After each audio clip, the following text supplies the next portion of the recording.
Hi guys, I'm Katie, or KB Does Piano, and this week we're going to be starting on page 38 and ending the book. So if your lesson is somewhere in between there, you are in the correct place. So on page 38, we are looking at sharp key signatures. So that's basically just any major key or minor key that has a sharp in the key signature. So we've learned a couple of them already. I think we've learned 4 of them maybe. We've learned the key of G, which has an F sharp. We've learned the key of D, which has a C sharp and an F sharp. And then we've learned the key of A, which has an F sharp, a C sharp, and a G sharp. And then the last one is the key of E, which has 4 sharps, which is F, G, C, and D. So if you want to continue that sharp pattern, which we won't usually see that in music, but if you're playing super complicated music, you might see songs with a ton of sharps in the key signature. What you're going to do is basically, so let's say we're in the key of G, that has an F sharp, right? So to find the next sharp, that would be in the key of D, we go down a 4th on the piano, so to a C. And then you're gonna go up to a 5th, so then the next sharp would be a G. And then you go down a 4th, so the next one would be a D. And then you go up a 5th to the next sharp, which would be an A.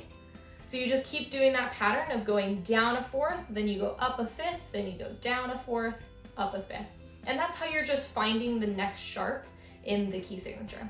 So they have some practice there for you on page 38, just to like write those in and make sure that you understand it.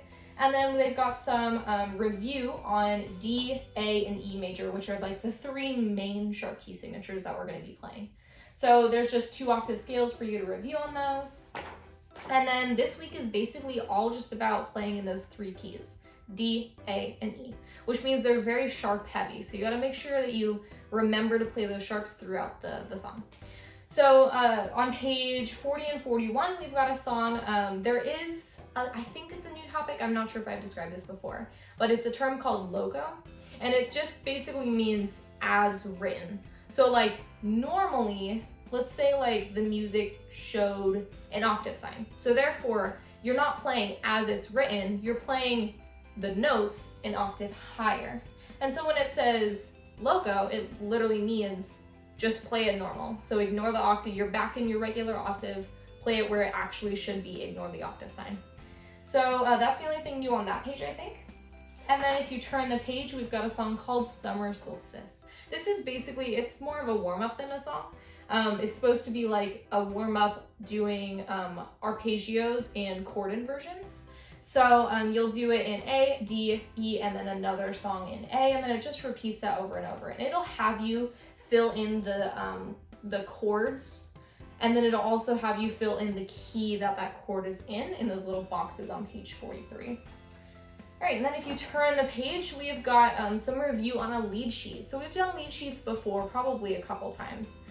Basically just where it's practicing doing a different chord pattern on your left hand, but the music doesn't write it. So on the left, they write you out a broken chord pattern that you can use on the song.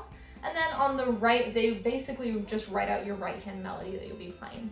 So this song is in the key of D major, so make sure you have that F sharp and that C sharp. And then when you turn the page, we've got a song that is in the key of A major. So there is one new thing on this song, and it's called molto.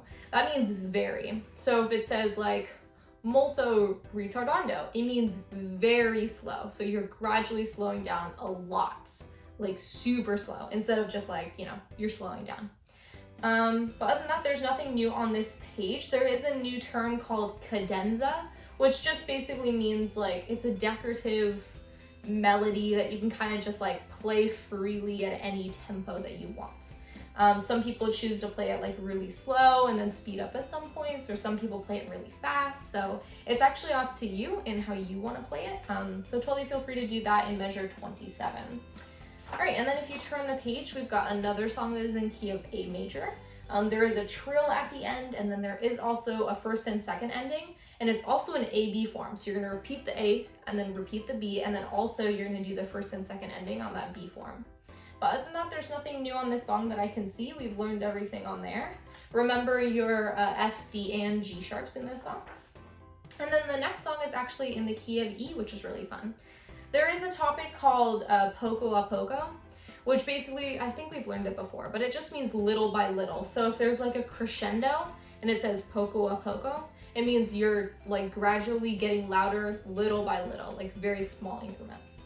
But other than that, there's nothing new on this page that I can see. Seems like you just need to remember those 4 sharps that we're playing, F, C, G, and D. And then on the next page is actually a 4-pager, so it's a little long. But what's nice about this song is that it's in the key of C, which is really awesome. So you don't need to worry about flats or sharps in the key signature. Of course, they'll write in some flats and sharps, some accidentals, but you won't have to memorize them. So this is a super popular classical song, so I would highly recommend that you spend the time to learn this one, because this is a great song to whip out if someone's like, oh my gosh, you play piano? Like, play this song and they'll think you're really good. So, but yeah, that's it. That's basically the end. This song is a little long, so it should probably take you like 2 weeks maybe to finish that song at the end of the book. But other than that, that's it with this book. So we're going to be moving on to level 5, which is the last book in this series. So I will see you next time for that. Make sure you go check out my playlist to hear how those last songs were being played. And I'll see you guys next time for when we are starting up in our new last book. Bye guys!